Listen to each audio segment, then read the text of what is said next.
මොකද තත්ත්වය?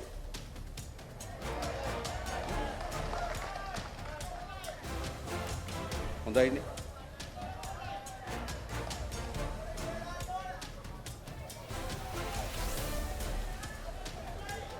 දැන් අපි දන්නවා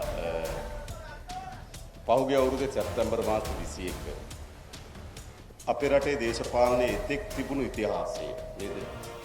එතෙක්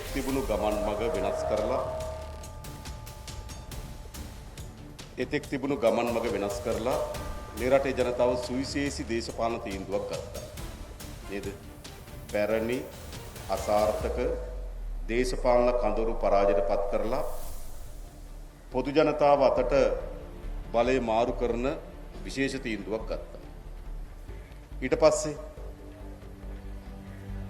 ඊට පස්සේ නොවැම්බර් අර සැප්තැම්බර් මාසේ 21 වෙනිදා ගනු ලැබූ ජයග්‍රහණය තවත් ශක්තිමත් කරලා විශාල ජයග්‍රහණයක් ලබා දුන්නා. අපි මේ මැතිවරණදි ඉල්ලුවා පොඩ්ඩක් මේ පාර්ලිමේන්තුව සුද්ධ කරලා දෙන්න කියලා. අපි හිතුවේ මෙච්චර සුද්ධයක් වෙයි කියලා. ගාල්ලේ කී දෙනාද ඉතුරුනේ? දෙකයි. හරිද? මතක තියාගන්න ඕනේ නේද? ගාල්ලේ මුළු මුලින්ම ඉතුරුනේ දෙකයි. එතෙක් පාර්ලිමේන්තු නියෝජනය නොකරපු අලුත්ම අපේ කණ්ඩායම පාර්ලිමේන්තුවට තෝරාපත් කරලා ඇරියා. ඒක සුවිශේෂී ජයග්‍රහණයක් ලංකාවේ. දැන් ඇවිල්ලා තියෙනවා මැයි මාසේ 6 වෙනිදා පළාත් පාලන මැතිවරණ. මේක ඇත්තටම තියන්න තිබුණේ 2023 මාර්තුවේ. අපි තාමත් පොඩි සූදානම් වෙලා තිබුණා. නමුත් ආණ්ඩුව මේ මැතිවරණේ කල් දැම්මා. අපි එදා මැතිවරණේ කල් දානකොට කිව්වා ඒගොල්ලෝ පොඩි මැතිවරණේ කල් දැම්මට අපි ජනාධිපති ඡන්දෙදී හරියට කොටු කරගන්නකෝ. මතකද? අපි නාම යෝජනා කැඳවලා 2023 මාර්තු මාසේ 10 වෙනිදා ඡන්දෙ තියන්න ඔක්කොම සැලසුම් කරලා තිබියදී ඡන්දෙ කල් දැම්මා. හැබැයි අපි මේ වෙලාවෙත් මේ රටේ ජනතාවට කිව්වා කුඩා ඡන්දෙ කල් දැම්මට ලොකුම ඡන්දෙ අපි වැඩේ අල්ලා ගන්නවා කිව්වා. සැප්තැම්බර් මාසේ 21 වෙනිදා ජනාධිපති ඡන්දෙදී මේ දේශපාලනේ මුළුමනින්ම අපි හැරවීමකට වාජනය කරා. ඒක වැදගත් දේවල් දේශපාලනේ නේද? ඊට පස්සේ මේ පළාත් පාලන මැතිවරණ පැවැත්වීම සඳහා යම් කරුණු කීපයක් සූදානම් විය යුතු තිබුණා. එකක් තමයි ඊට කලින් ගත්තු නාම යෝජනා පත්‍ර අවසන් කළ යුතු තිබුණා. ඒක ඉවර කරන්න ඕන. ඒ වගේම පසුව සම්මත කරගෙන තිබුණු තරුණ නියෝජනය ඇති කරන්න ඕන. ඒ නිසා අලුතෙන් පාර්ලිමේන්තුවට ගෙනල්ලා පනත සම්මත කර ගැනීමේ අවශ්‍යතාවය තිබුණා. අපි මැතිවරණ කඩිමුඩියම් පැවැත්වීම සඳහා ඉක්මනින් පවත්වා ගැනීම සඳහා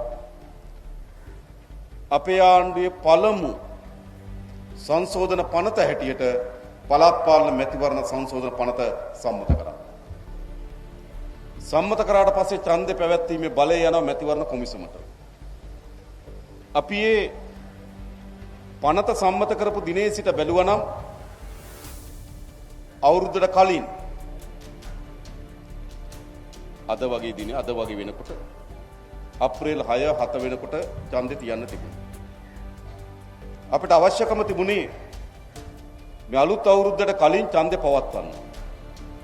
හැබැයි විපක්ෂ කට්ටිය ගිහලා මැතිවරණ කොමිසමට කිව්වා ඡන්දේ කල් දාන්න කියලා. අයවැය ලේඛනයේ පාර්ලිමේන්තුවේ සාකච්ඡා වෙනවා. නිසා අයවැය ලේඛනය අවසන් වෙනකන් ඡන්දේ කල් දාන්න කිව්වා. අපේ සැලසුම තිබුණේ අවුරුද්දට කලින් ඡන්දේ පවත්වලා අප්‍රේල් මාසේ 18 වෙනිදා ඉඳන් නේද අපේ දළදා වන්දනාව පවත්වලා අනතුරුව වෙසක් උත්සවය පවත්වලා ක්‍රමානුකූලව මේ රට මැතිවරණ වලින් ටිකක් මිදිලා රටේ සමෘද්ධියත් ගොඩනැගීම සඳහා වැඩපිළිවෙල හදන්න. අපේ සලස්පති තිබුණේ. හැබැයි විපක්ෂ ගිහිල්ලා කිව්වා නෑ ඡන්දේ පස්සට දාන්න කිව්වා. අයවැය ඉවර වෙනකම්. මාර්තු මාසේ 21 වෙනිදා තමයි මැතිවරණ කොමිසම ඡන්ද දිනේ කිව්වේ. ඒ අනුව තමයි මැයි 6ට කල් ගියේ. නැත්තම් අද වෙනකොට අපි පනත සම්මත කරලා දීපු ආකාරයට මැතිවරණ කොමිසම වැඩ කරා නම් අද වෙනකොට පළාත් පාලන මැතිවරණ පවත්වලා ඉවරයි. මොකද අපිට කාලය අවශ්‍යයි තවදුරටත් විශාල ඡන්ද පවත්ව ඉන්න නෙවෙයි අපිට තියෙන්නේ දේ. අපිට අවශ්‍යයි මේ කෙටි කාලය ඇතුළත අපි විශාල මුදල් ප්‍රමාණයක් දිස්ත්‍රික් වලට එවලා තියෙනවා. මේ දෙසැම්බර් මාසේ 31 වෙනිදාට පෙර ඒ මුදල් වලින් වැඩ කරන්න ඕන. හැබැයි වැඩ කරන්න මොකද වෙලා තියෙන්නේ? මේ 6 වෙනිදා වෙනකන් ඒකට බාධා ඇති කරමින් තිබෙනවා. මැතිවරණ කොමිසම විවිධ නිර්දේශ දානවා. මොකද අපි අයවැය ලේඛනයෙන් කිව්වා අපේ රටේ රාජ්‍ය සේවයකට වැටුප් වැඩි වුණා. අස්වැසුම ලබා ගන්න අයට දීමනාව වැඩි වුණා. වැඩිහිටි දීමනාව වැඩි වුණා. විශ්‍රාම වැටුප් දීමනාව වැඩි වුණා. හැබැයි මේ කිසිවක් නොලැබෙන කණ්ඩායමක් ඉන්නවා. ඒ කණ්ඩායම තමයි දැනට අස්වැසුම අපේක්ෂාවෙන් ඉල්ලුම් පත්‍ර ලක්ෂ 8ක් ඇවිල්ලා තියෙනවා. මෙන්න මේ ලක්ෂ 8ක පවුල් සංඛ්‍යාවට කිසිවක් ලැබෙන්නේ නැහැ. අපි තීරණයක් ගත්තා මේ අලුත් අවුරුද්දට රුපියල් 5000ක් වටින ආහාර මල්ලක් එම පවුල් ලක්ෂ 8ට 2500 ගානේ සතොසෙන් ලබා ගන්න.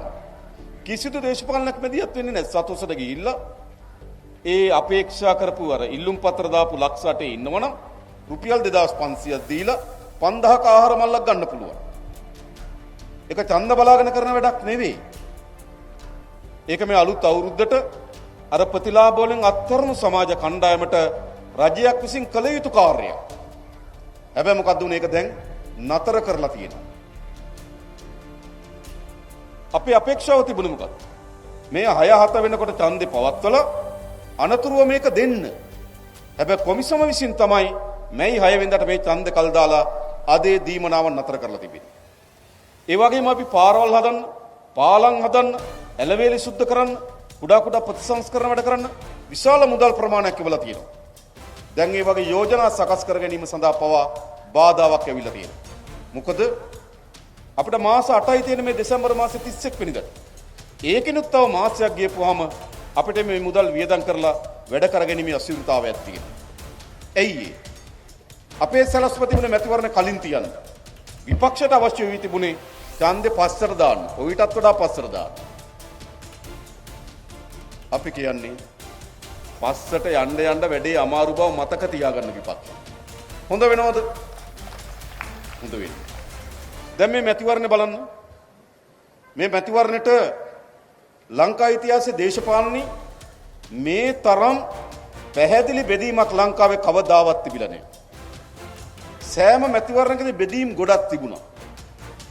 ඔබ දන්නවා නම් පහුගිය ජනාධිපති ඡන්දෙදී සිලින්ඩරේ වේදිකාවෙන් ටෙලිෆෝනයට යමක් කියනවා. ටෙලිෆෝනේ වේදිකාවෙන් සිලින්ඩරයට යමක් කියනවා. දෙකම එකතු වෙලා අපිට යමක් කියනවා. එහෙමනේ. එහෙමනේ තිබුණේ. ඒ කියන්නේ දේශපාලනේ විවිධ කඳවුරු තිබුණා. පෙනුමට හරි. ඇත්ත කඳවුරු නෙවෙයි. පෙනුමට තිබුණා ගොඩක් කඳවුරු. දැන් රටේ දේශපාලනේ ඉතාමත් තීව්‍ර ලෙස බෙදිලා තියෙනවා. බෙදිලා තියෙන කඳවුරු දෙකයි. එකක් ජාතික ජන බලවේගය අපි නියෝජනය කරන අපේ ආණ්ඩුව. එක කඳවුරක්. අනිත් පැත්ත තැන එකතු වෙලා ඉන්න සුම්බුන් ගොඩක්. සුම්බුන් ගොඩක්.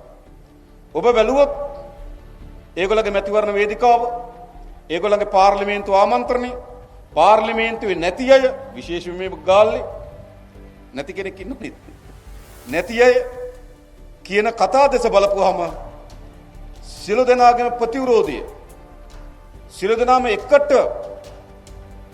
කොළ පාට වේදිකාවක් පේන්න පුළුවන්, කහ පාට වේදිකාවක් පේන්න පුළුවන්, නේද? දුඹුරු පාට වේදිකාවක් පේන්න පුළුවන්. ඔය වේදිකා ඔක්කොම එක එක පාට වලින් සැරසීලා තිබ්බට වේදිකාවල තියෙන එකම කතාව මොකද්ද? ජාතික ජන බලවේගයට එරෙහි කතාව.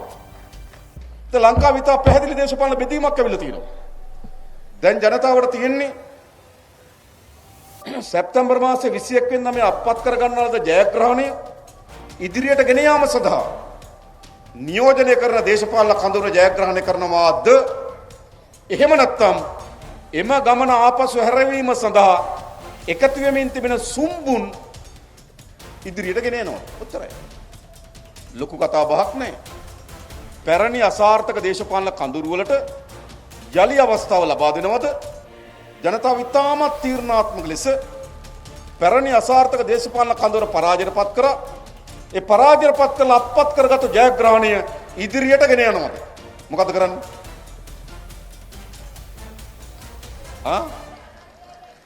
ආය මුකුත් තියන්නේ මම අපිට විශාල විශ්වාසයක් තියෙනවා මේ රටේ ජනතාව අපේ රටේ ජනතාව වෙනුවෙන් රට වෙනුවෙන් ඉදිරියට තිබු පියවර එක පියවරක්වත් අඟලකින් හැරෙන්නේ නැහැ. මේ රටේ ජනතාව මේ ගමන ඉස්සරහට යනවා. අපි නියෝජනය කරන්නේ කුමක්ද? මොකද අපි නියෝජනය කරන්නේ?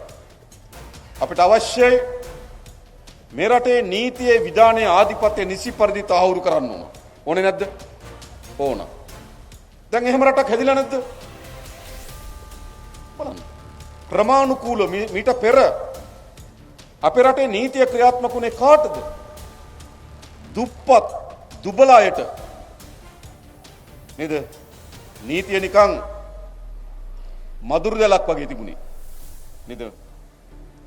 මේ මකුළු දෙලක් වගේ. නීතිය නිකන් මකුළු දෙලක් වගේ තිබ්බේ. ලොකු අය කඩාගෙන යනවා, පොඩි අය අහු වෙනවා. කෝඳුරු වගේ. තිබුණ නැද එහෙම තත්වයක්? ඒ නිසා අපේ රටේ දේශපාලනේ තිබුණේ කොතනද? දුප්පත් දුබලට එක නීතියක්, බලය තියන අයට එක නීතියක්. අපි ඒක වෙනස් කරේ නැද්ද? දැන් නිකම් බලන්න ලංකා ඉතිහාසයේ කවදද පොලිස්පතිවරයෙකුට හැංගිලා ඉන්න සිද්ධ වෙන්නේ? පොලිස්පතිවරයෙක් රිමාන්ඩ් භාරයටපත් වෙන්නේ බලය තිබුණු අය. අපි පරිගැනීමක් නෙමෙයි, අපේ ආයතනවලට ස්වාධීනත්වය ලබා දීලා තිබෙනවා. අපරාධ පරීක්ෂණ දෙපාර්තමේන්තුවට, නීතිපති දෙපාර්තමේන්තුවට, අල්ලාසෝ කොමිෂන් සභාවට අපි ලබා දීලා තියෙන ස්වාධීනත්වයේ බලය අපි පරීක්ෂා කරනවා. අපි අධීක්ෂණය කරනවා කුමක්ද? නීතිය හරියට ඉටු වෙනවද නැද්ද කියන එක විතර අපේ පරීක්ෂාව. හැබැයි මීට කලින් මොකද සිද්ධ වුනේ? බලය තියෙන අය ආරක්ෂා කිරීම සඳහා තමයි ආණ්ඩුව මැදිහත් වුනේ. ඒ නිසා මේ වන විටත් මම හිතන්නේ හිටපු ඇමතුරු 3ක් ඇතුළේ නේද? 3ක්. තව පොලිමක් ඇති කියලා මං හිතනවා. මම දන්නේ නැහැ. පොලිමක් ඇති. ඒ කියන්නේ මොකද්ද? ලංකාවේ පළමු වතාවට ආණ්ඩුවක් හැදලා තියෙනවා. අපරාධ කරපු කෙනාක් ඉන්නවනම්, වංචාවේ දූෂණයේ යෙදුණු කෙනෙක් ඉන්නවනම්, තරාතිරව නොබලා නීති විහිට වෙන රාජ්‍යයක් හදලා තියෙනවා. දැන් මේ පළාත් පාලන මැතිවරණ තීරණය කරන්න ඕන කුමක්ද? අන්න ඒ ගමන ඉස්සරහට ගෙන යනවාද? එහෙම නැත්නම් යලි අර පැරණි බලය තියෙන අය ආරක්ෂා කරන, බලය තියෙන අයට ඕනෑම අපරාධයක් කරලා ගැලවිලා ඉන්න පුළුවන් පැරණි දේශපාලන සංස්කෘතියට යනවාද? ඕක තමයි ඒකල නියෝජනය කරන එක. කලින් කියප එක තමයි අපි නියෝජනය කරන පිළ. එඳා මේ රටේ ජනතාවට සුගතිදායි පිළ කුමක්ද? මේ රට අපේ දුවා දරුවන්ට අනාගතයේ විශ්වාසවන්තදායක හදන පිළ කුමක්ද? නීතිය විධානයේ ආධිපත්‍ය නිසි පරිදි තහවුරු කිරීම සඳහා කැපවී තිබෙන ජාතික ජනබලවේගය නියෝජනය කරන පිළ තමයි මේ රටේ ජනතාව තෝරාගත යුතු පිළ. ඒ විතරක් නෙවෙයි, අපි අපේ රටේ දේශපාලන සංස්කෘතිය වෙනසක් ඇති කරලා තිබෙනවා. මොකද්ද? මාගේ සිට ඇමතිවරු, නියෝජ්‍ය අමාත්‍යවරු, මන්ත්‍රීවරු, දැනට අපේ දේශපාලන අධිකාරීන් එච්චරයි. ජනාධිපතිවරය, කැබිනට් මණ්ඩලය, නියෝජ්‍ය අමාත්‍යවරු, මන්ත්‍රීවරු. මටත් ඒ හැම කෙනාම ගැනත්, ඒ හැම කෙනාටම අනෙක් අය ගැනත් එකක් කෙලින් කියන්න පුළුවන්. මොකද්ද? ලංකාවේ පළමු වතාවට ගොඩනැගිලා තියෙනවා මහජනයාගේ මුදල් සතයක් හොරකම් කරන්නේ නැති, සතයක් නාස්ති කරන්නේ නැති පාලනයක්.